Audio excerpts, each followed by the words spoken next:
I spend a lot of time talking about laptops and how to keep your laptop lasting longer, keep it safe, things like that. Today I want to talk about desktops. So there are still a lot of people that have desktops, a lot of offices have desktops, a lot of individuals still have desktops.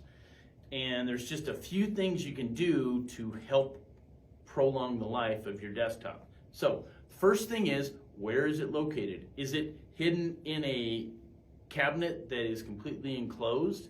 If it is, it's likely to get hot in there and eventually it can overheat and it can destroy some of the components. So first thing is, if it's in an enclosed cabinet, make sure that there's some way for the air to get in and out of that. So a lot of them have maybe the front is closed but the back is open, or there's a vent on the side, something like that. If you've got that, great.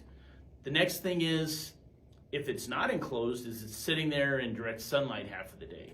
Again, that will cause it to get overheated and components can break down. Is it in a dusty place? Is it getting a lot of dust on it? And you can look at it. You can look on the outside and all the holes. If all the holes used to be black and now they're kind of brown and fuzzy, yeah, there's a lot of dust on that. Best thing you can do with that, disconnect everything, take it outside, and use a can of air to spray it all out. Take the side of it off, spray everything inside out, something like that, just to keep it nice and clean. If you don't feel comfortable doing that, I would love to come by and help you take care of that.